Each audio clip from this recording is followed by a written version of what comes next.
as y'all are well aware, we have had multiple fires that's burned a lot of land and also endangered some structures. So on Sunday, the 23rd, we had two fires, one in Chulio Hills Estates. It did get close to some structure, but we were able to contain that one fairly easily. And then also on Sunday, the 23rd, we had a larger fire in our Murchie in the area of 156 and Floyd Springs Road. That fire burned approximately 200 acres and endangered 35 to 40 homes. We did have one outbuilding completely destroyed and another home received damage. So, and then yesterday on Tuesday the 25th, we had a fire at Chulio at Mathis and also Norton at Chulio. Those fires, we do not have the exact acreage burned at this time, but we do know there was multiple fires in the area that were spot fires that were spread out that appeared they may have been intentionally set. So that's kind of where we're at. Going back to Sunday's fires, we did have to call in for mutual aid. We had 12 of our units from Rome and Floyd Fire Department on scene working to contain the fire.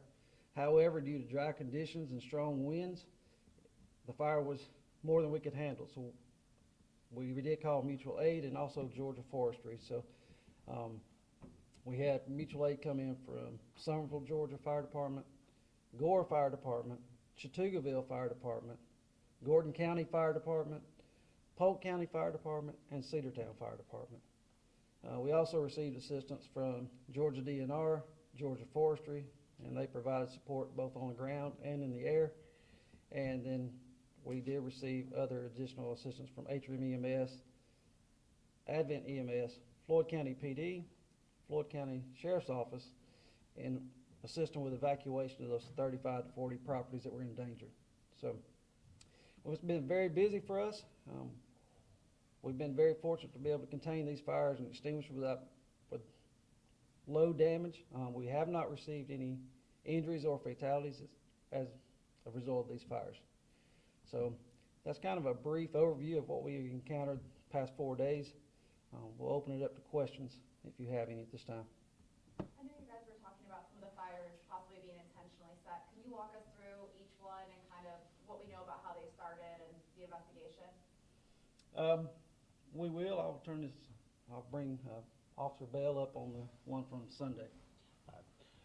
On Sunday's fire in our Murchie area, we did have an individual that set that fire intentionally. We do expect an arrest very soon on that. I have a copy of the report if you need that. I can get that to you today. Do you think that these two are connected? Because you believe the ones from yesterday and the ones from Sunday are intentionally set? Do you think this is one person that you're looking for? No. Multiple people? The one from the fire on Sunday is not going to be the same as the one from yesterday. Your message to those who are intentionally setting fires or looking to do so, what would your message be to those watching?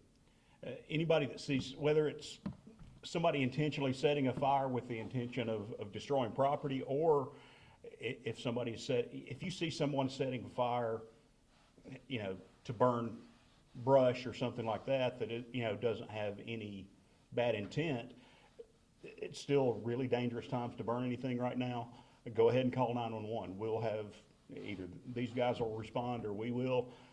Just by the nature of how we work, we're probably more likely to have somebody close by at the moment and can get there first, and we'll deal with it as it comes. As soon as somebody can call and report it, we'll respond to it each time.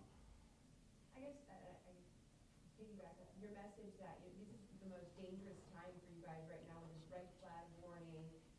Talk about the frustration of knowing that you have people intentionally setting fires when you are in prime time conditions where this could go turn into a wildfire. Right, and I think probably some of these guys can probably explain more about the conditions than I can and how that affects. Yeah, we're currently dealing with, we're not in a drought, and I've said that. We're getting rainfall. We're dealing with some unusual high winds and more days that are red flagged than normal for this time of year. I mean, this time of year we normally get wind naturally, but people just need to pay attention to the weather forecast before they set a fire. We still have a lot of dead brush from the winter, but we're getting unusually high winds in the afternoon with low humidity. Every day is not like that. Just pay attention to your weather forecast. As far as those intentionally setting fires, that's, it's hard to prove to start with, but it looked like yesterday, the way they were so far off the road and in so many spot fires that almost somebody had to be intentionally setting them. Unfortunately, somebody willing to be malicious, it's hard to prevent, unless we can get them on camera or get an eyewitness. Unfortunately, you cannot stop hate in this world. I wish we could, but you cannot. And that's all that is basically somebody's trying to be malicious. And, when you get 25, 30 mile an hour winds, we're going to get busy at that time, unfortunately. Can you just explain for people who don't know, what a red flag warning is and how those conditions can just cause even a small fire to become something much bigger? Correct. Low humidity. Pay attention to the humidity levels. Right now, right before this started, we're sitting at about 42%. When you get a red flag warning, it's generally below 30%, and higher winds, usually 10 miles an hour plus can be a problem. But we're getting gusts up to 30 miles an hour, which is reported for today as well, and yesterday. It's not a good day to burn today either. That does not mean that tomorrow won't be, but right now we're discouraging all burning the best we can. Just pay attention to the weather forecast before you decide to burn your brush at the house, and always get a permit. Get in touch with Georgia Forestry if you're in the county and get permission. Call our office, Rome and Floyd Fire Department, for the city. Of course, the city, you're very restricted on what you can burn. So 3x3 small yard debris is all you can burn in the city. So, but right now we're discouraging all burning just due to these high winds right now. Chief, do you have the authority to establish a local burn ban as opposed to the state burn ban that's in effect from May to October? I do. I absolutely do. But it's not necessary. It's just, I don't want to punish the entire county for a select few that unfortunately is not paying attention to the weather forecast. Yes, we're getting taxed, we're getting worked, but at the end of the day, every day is not like this. Every day is not like this, and it's due to the high winds and the low humidity is where we're at right now. But it's springtime, and that's normal. Like I said, the winds may be a little higher than normal, but for the most part, the weather we're experiencing is normal. It's just, there's good days to burn and there's not good days to burn. Do you have suggestions for precautions people can take if they're out burning, if they decide to burn? Yes, always don't leave it, stay with it, and always have a water supply available. If you cannot get water to the fire you're about to set, don't set it. And have some, if you're out in the pasture or whatever, make sure you have some heavy equipment around to plow around it. Plow your own brake around what you're going to burn. Can you talk a little bit about, or I'm not sure if you might be able to, but actually fighting those fires, what were the conditions like? What was it like there, having to combat those fires? What was that like? Walk us through. Well, actually, I'm going to defer that to my operations chief, if you don't mind. Chief Cleet Bonnie. He was boots on the ground. Yeah, anytime you're fighting a wildland fire, they're fast moving, especially with the winds, and they're changing directions all the time. So, when you have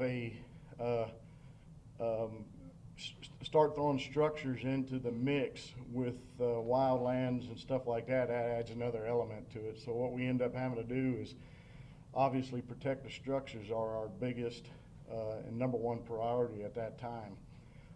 And what happens is you end up having fire trucks once you've protected that structure and the fire is burned up to that structure. Once that's clear, that fire's still moving on down to different places. So what we end up doing is we put fire units on all the structures that are in danger.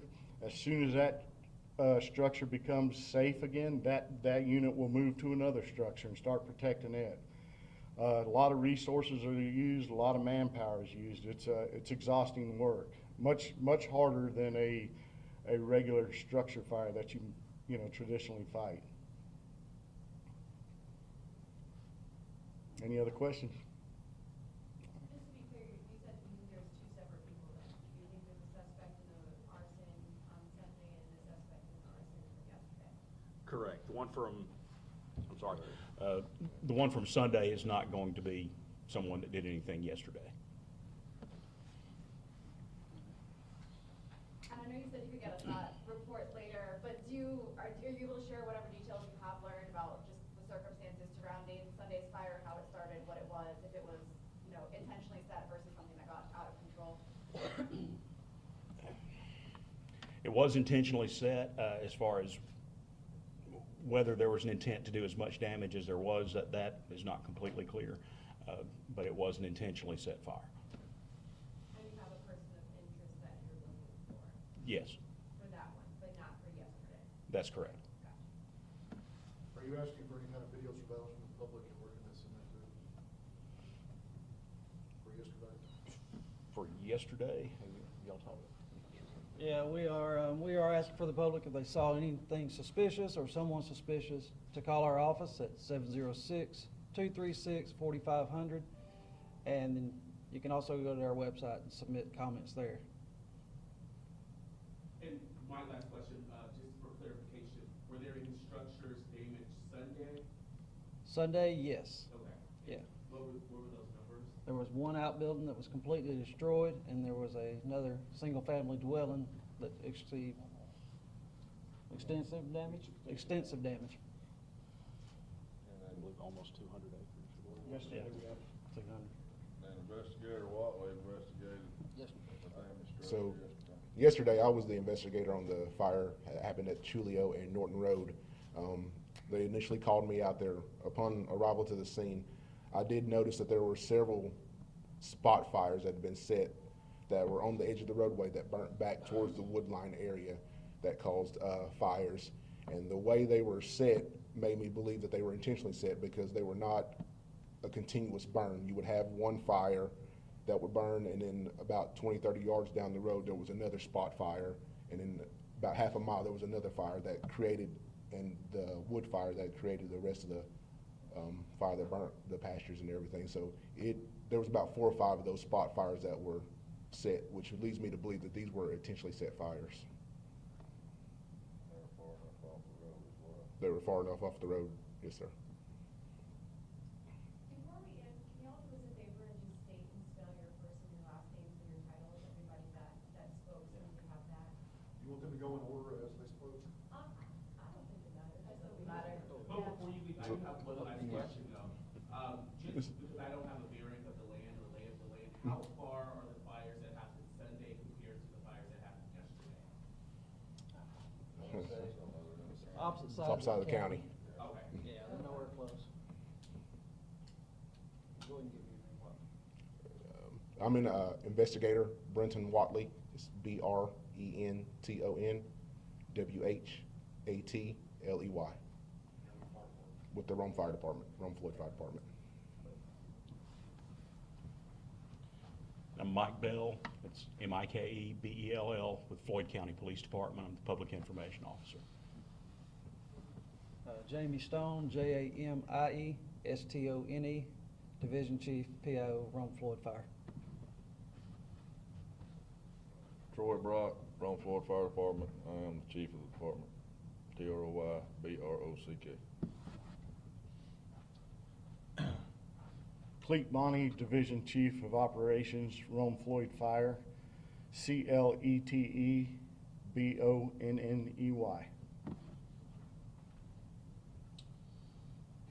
Anything else you guys would like?